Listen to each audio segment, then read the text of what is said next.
est-ce que cette victoire fait de l'Allemagne le favori de l'Euro? Il a dit oui. C'est Dave Apadou, il a dit non. C'est Guillaume Dufy, l'arbitrage du président Micou. Dave Fini. Ils peuvent aller au bout. Là, c'est plus le favori. Parce qu'ils peuvent aller au bout, ça voudrait dire. Moi, je maintiens cet avis-là, c'est-à-dire qu'ils peuvent aller au bout, je pense. Oui. Après, que ce soit le favori après ce match-là, moi je dis non, ils font partie des favoris. Surtout depuis le printemps où je trouvais que cette équipe s'est redressée, pas seulement par les résultats, mais aussi par la manière de jouer, l'équilibre. Ils ont réussi à trouver cet équilibre qui leur manquait.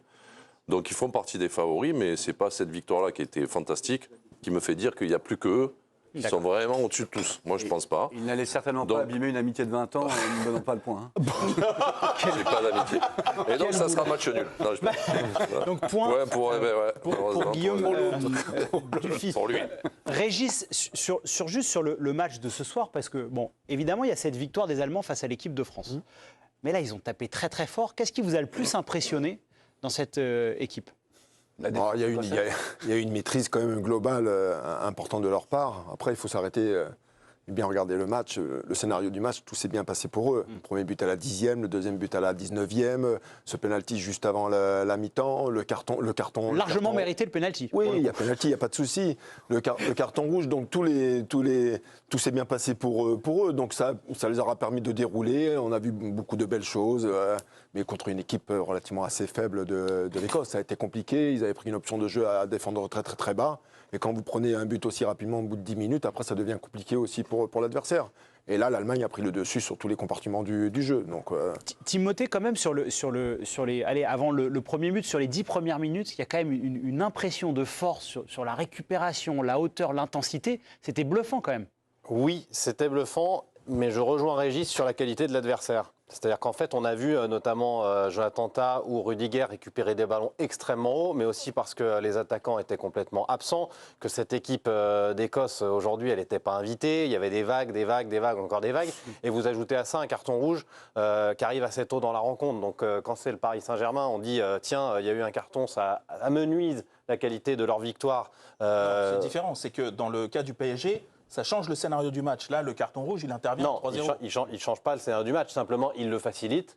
Donc, cette sensation... S'il n'y a pas de carton rouge, il le gagne pas, ce match. Mais bien sûr que si, mais il y a peut-être moins cette sensation de surpuissance. On peut envisager que l'Écosse, à un moment, va redresser un petit peu la barre. Ils ont quand même réussi à marquer un. Donc ils ont marqué sans avoir tiré une seule fois au but. Ça fait de cette équipe, non pas le favori, mais pour moi, c'était déjà un des favoris au carré final. De l'Allemagne. Simplement, j'ajouterais juste une chose, c'est qu'il y a quelque chose qui me semble faire beaucoup de bien à cette équipe. Vous avez les cartons, président. C'est la saison de Leverkusen. Parce que j'ai l'impression que les 3 joueurs qui étaient titulaires, par exemple, aujourd'hui, qui sont les joueurs de Leverkusen, ont apporté une fraîcheur nouvelle dans cette équipe, une niaque nouvelle. Et quand on connaît les 2 dernières saisons de l'Allemagne qui ont été très difficiles, on sent qu'il y a... Wirtz et Andrich. Exactement.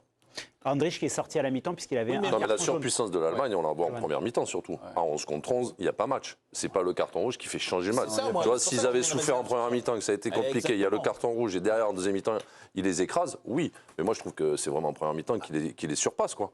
Aucun tir subi, Johan. Oui, aucun tir subi. Ils auraient pu jouer le match sans gardien. Parce qu'en plus de l'efficacité offensive, il y a aussi le spectacle qu'ils ont amené. Ils ont apporté l'équilibre, la faculté à pouvoir attaquer face à une défense basse, la diversité dans leur jeu d'attaque, la capacité aussi à pouvoir récupérer les ballons très haut et très vite. Moi, j'ai trouvé, ils ont été très impressionnants et je les avais pas vus depuis jouer à ce niveau-là depuis très longtemps. Et je dis, moi, il y a le printemps qui m'a fait changer d'avis sur l'Allemagne avec cet euro-là. Oui, moi, je me suis dit, ils vont partir. Match à ce qu'on a vu en mars. Voilà. Ils vont partir à l'euro avec l'équipe qu'ils ont il y a 6-8 mois. Je dis, ils vont se faire tuer de partout. Et le mois de mars, il y a eu un vrai changement. Alors après, tu as raison, moi, je te rejoins sur les joueurs de Leverkusen qui amènent cette fraîcheur. Et il y a surtout le retour de Kroos. Le retour de Kroos change tout dans cette équipe. Tu le vois à chaque fois quand il parle au mec, tout le monde est calme. Il est pas mal en transversal. Il glisse, même en glissant, il arrive à les mettre. Mais tu vois, tout le monde est plus calme autour de lui. Son ballon sur le premier but, qui décale, enfin qui crée tout, qui crée la différence, qui crée le décalage et tout. C'est exceptionnel. C'est Gundogan sur la prise de balle et ensuite c'est sur le deuxième. C'est le deuxième. Mais moi, je corrèle ça effectivement à ce que j'ai vu au printemps. Juste on rappelle, Dave, parce que sur le premier, l'ouverture, le centre en retrait pour Wirtz, c'est lui, c'est lui qui décale. Dans le deuxième, il fait la diagonale. Sur la diagonale. Sur le deuxième. Mais juste pour qu'on rappelle, pour ceux qui n'ont pas trop suivi ce qui s'est passé pour l'équipe nationale allemande, on rappelle qu'il y a eu une crise énorme, que Nagelsmann est arrivé juste avant l'année 2024 et qu'on était dans une crise forte du foot allemand. Hansi Flick viré, c'était la première fois que la sélection allemande virait un coach. Et c'est là que c'est fort aussi. Ouais, voilà. C'est-à-dire que l'Allemagne, à un moment donné, ils savent qu'ils vont le faire. Après, je rebondis juste sur ça. C'est que l'Allemagne, ils sont forts pour ça. C'est-à-dire qu'ils ne se disent pas, attends, il y a l'euro, non, mais on ne va pas virer un mec, ça va aller. Non, là, ils tranchent, les mecs. C'est-à-dire que ça n'allait pas, il fallait trouver une autre solution. Tu faire des comparaisons avec un autre pays, une autre sélection? Non, je ne fais pas de comparaison. Je parle juste qu'eux, quand ils doivent prendre des décisions, ils les prennent et ça tranche dans le lard. Et je pense qu'il y a aussi le retour, bon, j'ai dit Kroos, tout ça, je pense que ça a fait aussi beaucoup de choses. Pourquoi Nagelsmann est revenu? Il n'y a pas dû avoir uniquement Nagelsmann qui a essayé de convaincre Kroos de revenir. Parce que je pense que c'est vraiment, il y a un avant et un après Allemagne, avec et sans lui. Pardon. Je ne savais pas que c'était pour lui. Non, mais dans le prolongement, moi je pense que Kroos donne une assise technique, tactique à cette équipe que peu de sélections ont.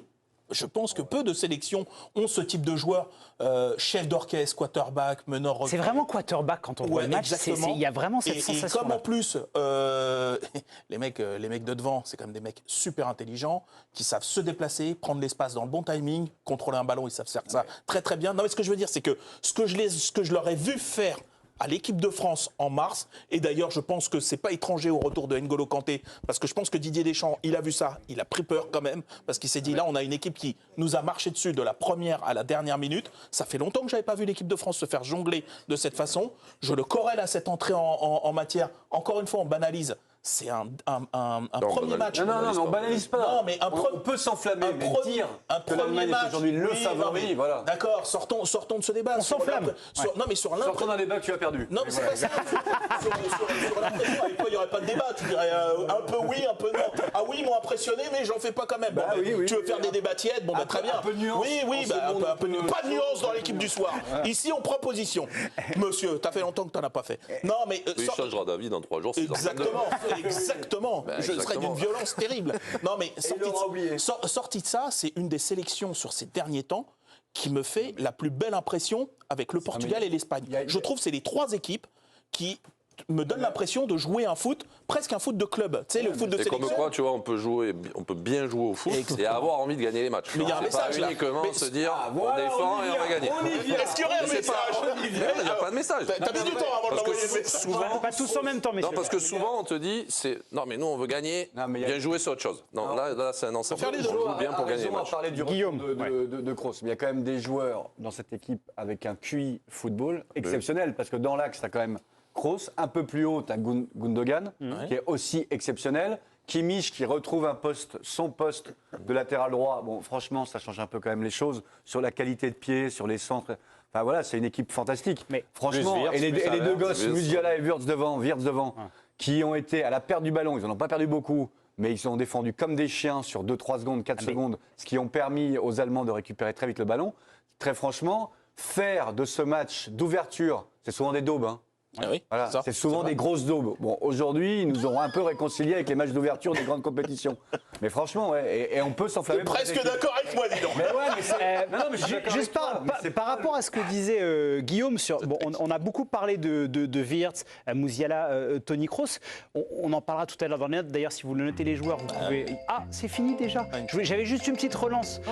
C'est la relance qui aurait tout changé. Non, c'est juste parce qu'il est beaucoup critiqué, ce joueur-là. Timothée Kai Havertz. Qu'est-ce qu'il est intelligent aussi sur les replacements, les déplacements. Guillaume n'a cité que 2 des joueurs à fort QI, mais je pense que dans sa tête, il y avait aussi Havertz, il y avait aussi Wirtz, qui sont des joueurs exceptionnels. Musiala, je le sors un peu, il a un énorme QI football, mais ma sensation à chaque fois que je le vois jouer, je me dis, il a tellement de talent qu'il y a encore un peu de potentiel. Il peut encore arriver... C'est-à-dire qu'il est plus à l'instinct que... Oui, plus à l'instinct, et puis je sais pas, j'ai l'impression qu'il fera encore mieux. Il faut qu'il progresse devant le but, moi. Devant le but, il faut qu'il progresse. Notamment la finition. Même si aujourd'hui, il n'y a rien à redire. On aura le temps de reparler des... Sa frappe, pour moi, il ne cherche pas une zone. Il frappe droit. Alors que là, tu peux chercher les côtés. On aura le temps de reparler de la... Non, on aura le temps d'en parler de la performance des Allemands dans le détail avec les notes. Les notes, vous pouvez aller sur l'équipe Connect et sur les réseaux sociaux.